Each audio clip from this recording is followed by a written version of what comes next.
being kinky can just be doing something differently than the way you always did it. And it could be putting the lights on while you have sex. It could be having sex in the kitchen instead of having sex in the bedroom.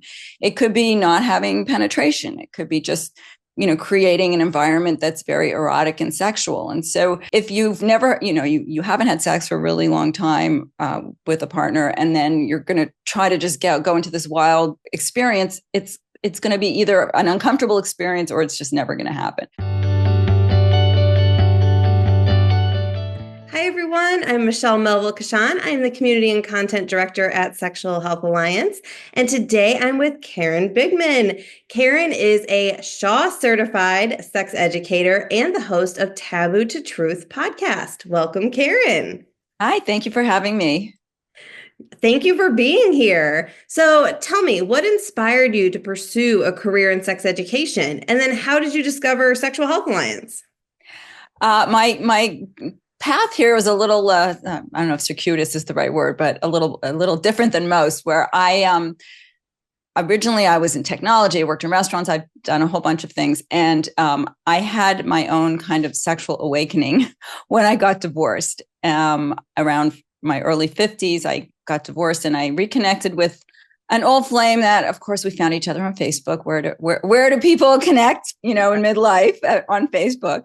And he was going through a divorce as well. And so we started seeing each other. And I had kind of, my sex life and my marriage had pretty much dissipated, certainly by the time we split up. And so when I got together with this guy, we couldn't keep our hands off each other. We were like doing it in cars. We were pulling over on 63rd Street in Manhattan and like just doing it wherever we could. And the more sex I was having, the more I started to face challenges with my own issues. I started having issues with orgasm, which is medically called anorgasmia. And I went, of course, I'm like, the universe is just punishing me. Like I'm finally having sex and now I can't even enjoy it the way I'd like to enjoy it. So fast forward, I ended up at a sexual medicine practice. And in that very first appointment, there was a sex therapist and a nurse practitioner, and they started asking me all these very intimate questions, of course, like, were you able to orgasm before? Did you need clitoral stimulation? And I sort of like turned pink because I was so mortified and embarrassed. And I started to think about it. I'm like, yeah, I guess I did. And then they actually showed me a vibrator and said, if you ever used a vibrator, which I had never seen, I knew about vibrators, but I'd never even seen one. And I was like in my early 50s. They literally sent me to the exam room next door and said, try out this vibrator. And within like 5 minutes, I'm like, oh my God, you just changed my life. Like, this is amazing. So I learned about vibrators. I also learned that I was deficient in testosterone, which is a hormone that really helps with libido and orgasm. I had been on hormone therapy for menopause, but this was an addition. So I had all this education. I had to go back every few months to get my hormones replaced and my blood work. And I got to know the sex therapist very well. Eventually, she came over to my house and met a bunch of girlfriends. I had them over for dinner, and she talked about painful sex, and she showed like this full array of vibrators and taught everybody. And I knew some of the women in the room had some issues with painful sex. Girls, we kind of talk about it behind the scenes. Yeah. And yet, despite all this information that they got from this just adorable, her name is Batsheva Marcus. She's just this amazing sex educator. And they weren't doing anything about it because sex became like one of these things that just wasn't important anymore. And these were people I'm thinking about in particular who have been married a long time. Mm-hmm. And they had good marriages, but yet this was just something that they gave up on. So fast forward a few years, I was pushing 60. I had done some life coach training. I was working in the divorce world, and it was just super depressing and helping people through divorce. And I just said, like, I don't want to do things. I mean, it's great, like that I'm helping people, but it's bringing me down. Right. And as I always was that person that could talk about sex. I could talk about anything, anywhere. Like my daughter used to say, Mom, I'm like you. I cry in restaurants. Like I am not shy about anything. Yeah. So, as I was pushing 60, I wasn't sure what to do with my life. And at the same time, the menopause conversation was getting louder. People were finally starting to say the word menopause and realize that it's a real thing that women, every, vulva owner is going to, or uterus owner, I should say, is going to go through. And I also noticed that there was a lot of shame. There was a lot of shame around talking about it. There was a lot of shame around talking about sex. And here we are, like, why are we giving up on this amazing part of our life? And so I decided that I was going to tell my story in a podcast. And I just started my podcast about a year and a half ago. And it was great. People were really excited about it. And as I was doing my own research, I listened to Justin Lehmiller's podcast, Sex and Psychology, and there was an ad for the Sexual Health Alliance. And at this point, I had certified as a menopause coach because I wanted to have a little bit of training in that because I didn't have enough coaching certifications. I needed one more certification. Right. And I said, oh, this looks like a great program. I can become a certified educator without becoming a full-on therapist because I didn't have the energy to go through a full program. Yeah. And it was like, I couldn't wait to do the work. Like every night I'd put my computer on and just listen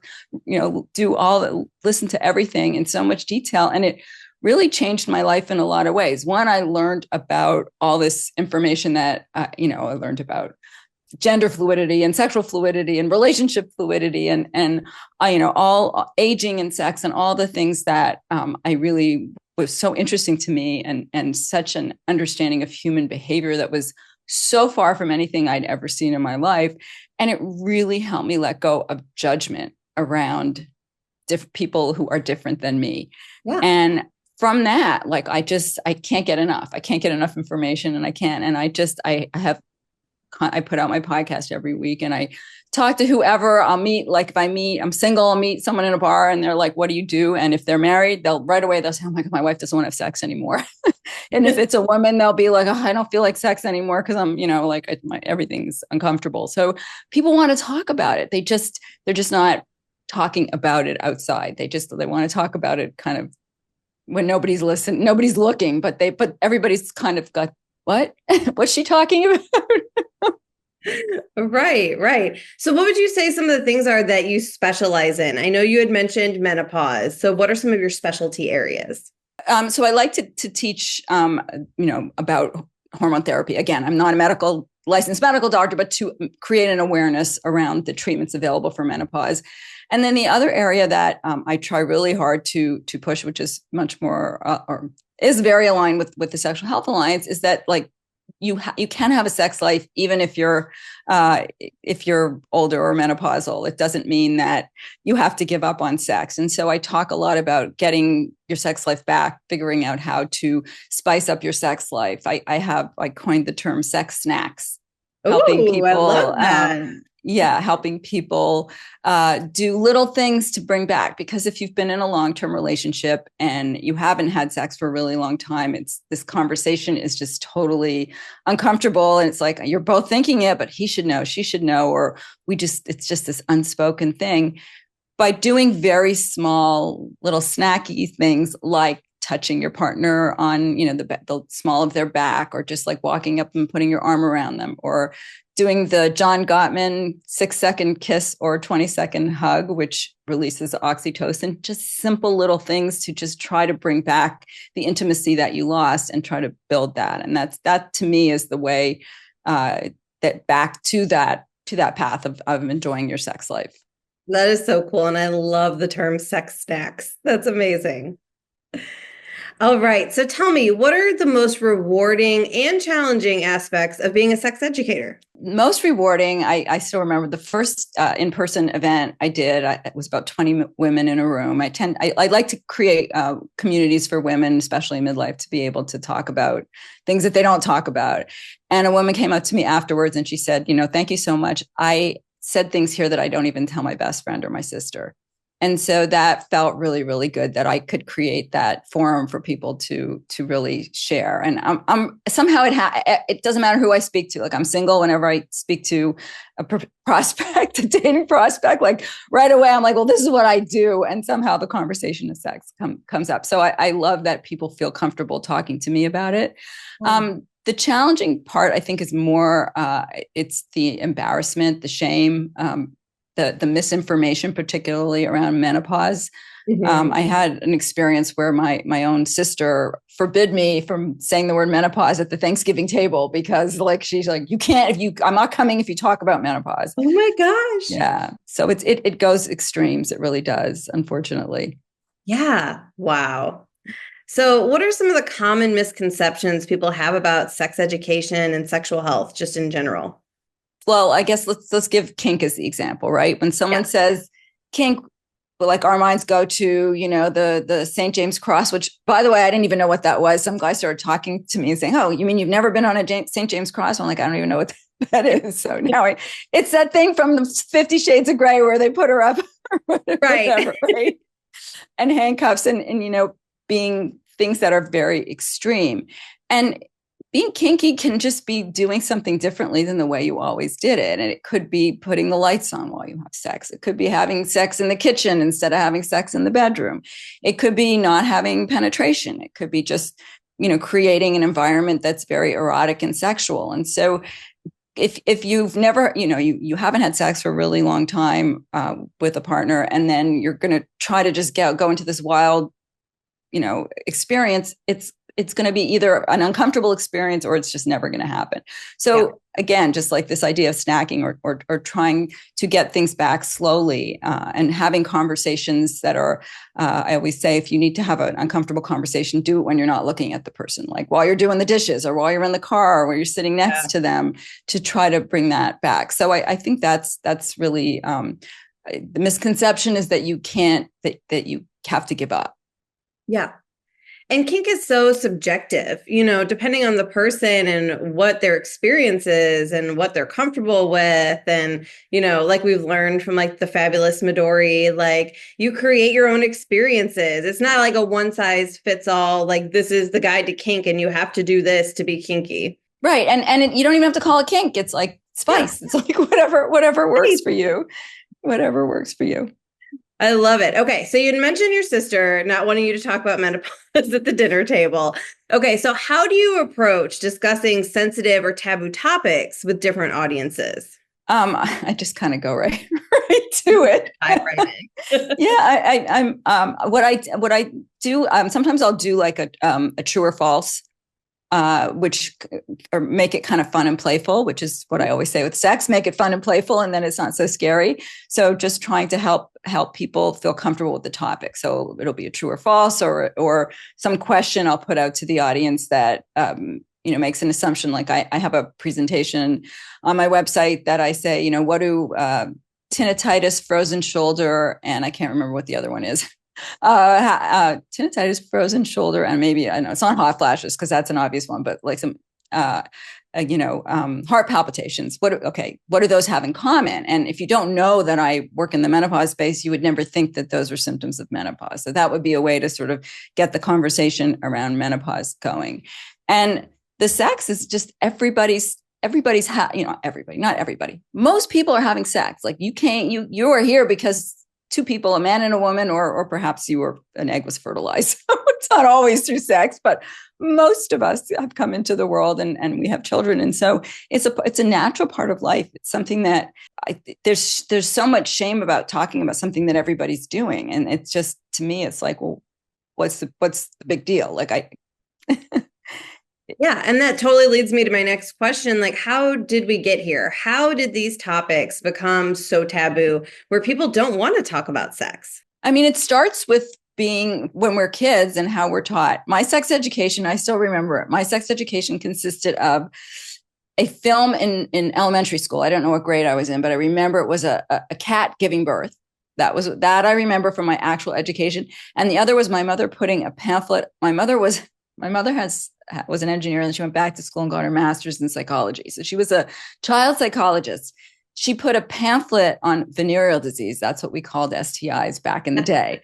By my bedside. That was my sex education. And it was, don't get pregnant. Just don't get pregnant. That I remember my dad, like, if you get pregnant, that would be the biggest disappointment that would ever happen to me.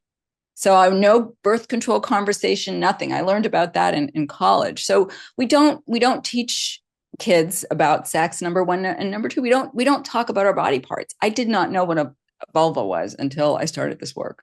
It's just my vagina. That's what most people call it, is your vagina. Right. No, I didn't either. And I'm like, wait, what? It's not the same thing. That's right. That's right. It's hard because it's society and culture too. Like I consider myself to be a very sex positive parent. And my kids, my younger ones, I have three kids, my littler ones are 10 and 7. And so we try to have those micro conversations about sex, and they don't want to talk about it. They get super embarrassed. And I'm like, I don't know where you learned that, because we are a very sex positive household. But then you have these outside factors coming in, like other kids in school and things like that. And it just, our society makes it really uncomfortable for people to learn about sex. It does. And the sex they learn from porn, from free porn. Yeah. Yeah, I'm actually creating an adult sex education class for my business, and I'm going to be working with Make Love Not Porn, trying to put some of their videos in it. Make Love Not Porn is real people having real sex, and because I feel like, one, I need demos so people will want to look at them, and two, I want people to see, like, this is how real sex. This is how we have real sex. Like, what you're seeing in porn is not. It's not real sex. It's acting. Right. It is. It's acting, and I mean, it's acting with actors and actresses with, a certain body type who look a certain way, who are acting a certain way, and it's not real life. Right. Right. And the camera is exactly focused. And so everything looks perfect and easy. And, they miss the, the farting and the squishing and the sweating. Like, you don't see any of that. Right. You don't. And then when it happens in real life, you're embarrassed. You don't know what to do. You don't know how to handle it. There's no like dialogue or anything that you've ever seen before. And so, yeah, watching real people having sex is an incredible resource. Yeah. I mean, I know, like, even for me who can talk to, I mean, it's been an evolution. When I was first single, I've been on hormone therapy since my late 40s. So I was already on it. And one of the ways that I get estrogen delivered is through a patch. So there's like a sticker on my belly. And I remember that, with the combination of, I need a vibrator in the bedroom to have an orgasm, like, being able to tell somebody that, like, okay, if we're going to have sex, it's not going to be like the way you did it with your ex. There's some things that are a little different. And I was like afraid, I'd always be afraid to say, oh, I need a vibrator. And getting that, like, oh, great. It's like validation that, like, oh, this is not so embarrassing. This is not so shameful. But even for me, who can now talk about anything, it was a very difficult conversation at first. So I guess the more we talk about it, the easier it becomes. It's just like, now people can say menopause and, like, know that it's not a disease. It's just like, I heard someone say it's like negative puberty. It's like we're going the other way, Yeah. Like, we're not embarrassed to talk about puberty. So why should we be embarrassed to talk about menopause? And the same with sex. Like, we all have it. You don't have to talk about the intimate details of how you're doing it if that makes you uncomfortable. Mm-hmm. But if you need to go to your doctor and say, I can't have an orgasm, which was also a very difficult conversation, like, you should be able to do that. Yeah. So I wonder if you have a tip for our audience. So let's say you have a new sexual partner and you want to, like, start that conversation on, like, how you orgasm, and like how they can bring you pleasure. Like, what advice would you give for somebody just starting out in that new relationship? I think the most important thing is to know that you can communicate with that person before you get in the bedroom. Yeah. So for me, the first conversation I have pretty early on, one is, can they deal with the fact that I do this work? Because not a lot of people are too embarrassed to even talk about it. And if they can't talk to me about the work I do, then I can't, they're not going to be. So if your partner is not receptive to any kind of conversation that's a little generally more difficult, then that's a sign that they're not necessarily going to be receptive in the bedroom either. So one is to just make sure that you can communicate with the person up front, and to have the conversations before, if possible. The first conversation that I now have, which I know many of my peers do not, is I do not get naked without blood tests. I need to know what your sexual health is before I'm going to get, and that sparks all kinds of conversations. So that's the first one that we should all be having. I cannot tell you how many stories of people I know in midlife that have contracted herpes. That's the big one in the baby boomer heterosexual community. And it's just like that. It's important to know what is going on health-wise. And once you know that, then the other things are kind of easier to talk about, because then it's just like, oh, this is fun. Here's my vibrators. And I think part of orgasming is being relaxed and comfortable. And if you in your mind are thinking, oh my gosh, I'm going to catch an STI, something's going to happen, you can't relax. You can't, like, experience pleasure like that. So I think that's a great tip. Yeah. Yeah, it's so true. So true. And if somebody is very reluctant to talk about it, then I would question whether you really want to get intimate with them. Yeah. Because they might be hiding something. Yeah, that is a great point. All right. So tell me, how has your certification with Sexual Health Alliance helped you in your career? Have any opportunities come from it? Tell us a little bit about that. First of all, I'm very proud that I have it. That's the first thing I say. I'm a certified sex educator. And the only reason it says I'm a menopause, I might say a menopause coach too, but I always say certified sex educator and menopause coach because it's the thing I'm very proud of. It sets me apart, certainly at my age. I'm 61. And so like there aren't a lot of people that start their sexual education careers at this point in life.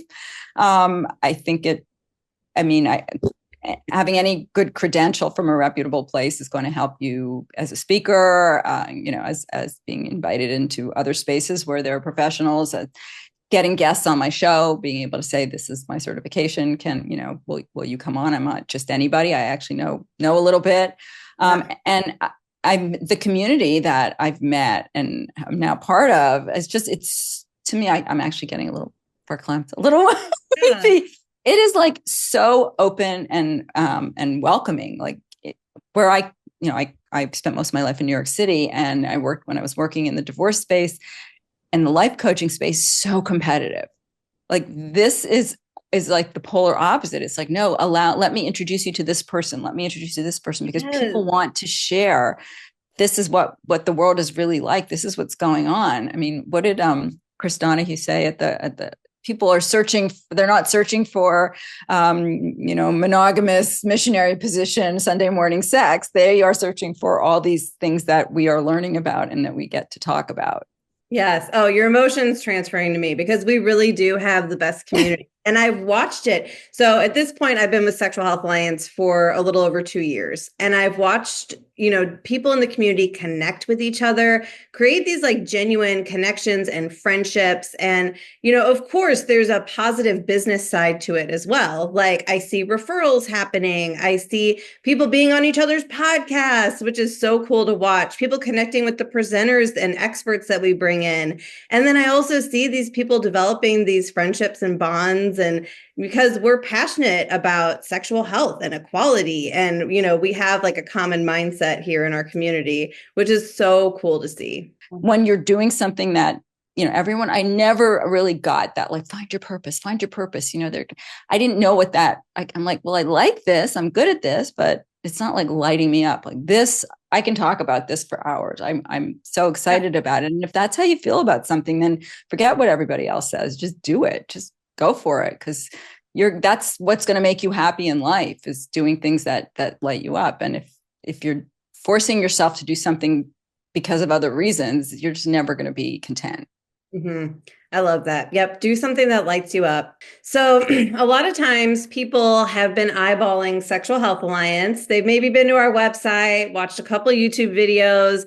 They're checking out a program. Like maybe they know a decent amount about sex education and like sexual health topics, but they're not sure if they want to get certified. So if you're talking to somebody like that, what advice would you give like about the Sexual Health Alliance programs? I think even if you don't certify, like I didn't do the ASEX certification, I just did the Sexual Health Alliance certification. The knowledge that I have today, the amount of knowledge, the experts. I mean, I have an MBA from Columbia University, so I've been to an Ivy League school, and the educators that are in the program, they're all people that are top of their field.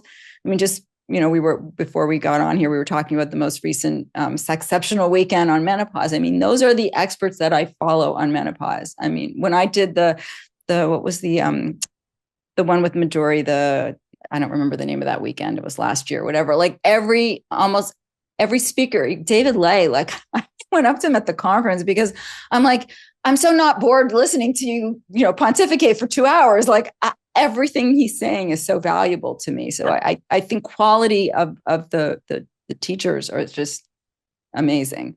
I mean, I don't have a basis of comparison, but I can tell you that I can just keep going back to my coursework. I don't even have to like go out and find research anywhere else. I have enough information here. So I think, and you're constantly creating new experiences for us as a community. And so I think, I would recommend it. Right. That's something else. Talk to me. Something else I do love about our program is that connection with the experts, because there's choices out there. There's other programs, and you could choose a program that's taught by one person, and that person might be amazing, but I think getting that variety of expertise and hearing different opinions on things, and, the people we bring in to teach these exceptional weekends have experience in all different areas of sexual health. And I mean, they're amazing. They've written books, they've been on TV, they've been on podcasts and different things like that. And so the quality is just really there. So I love that point you made. It really is. And I'm very hypercritical. So like I'm a cynical person, unfortunately. So we would not be having this conversation on screen if I didn't think it was really what I'm saying it is. So yeah, I love that. All right. Anything else you want to chat about before we wrap it up today? No, just my podcast is Taboo to Truth. I've now changed the tagline, Life and Sex After 50. I talk about everything related to literally life and sex, from dating to sexual health to menopause to andropause. I get all kinds of medical experts and therapists on. It's been a labor of love. I'm creating a masterclass, like I said, for adult education in the first half of the year. So that's coming soon. And you can find me on Instagram, Taboo to Truth. My website is taboototruth.com. And yeah, and I love to create community. So I think that community is the way that we're going to spread the word about sexual health. I think that the shame that is out there is preventable, and it's like we can get through it if we just talk to each other and open up. Because if you're feeling something, chances are somebody else is feeling it too. You're not alone. Yep. Definitely. All right. Well, thank you so much for being here today. And thanks everyone for watching. And if you want to learn more about Karen and her podcast, we'll have links in the description of the video below. All right. Thanks so much, Michelle. You're welcome. Bye, everyone.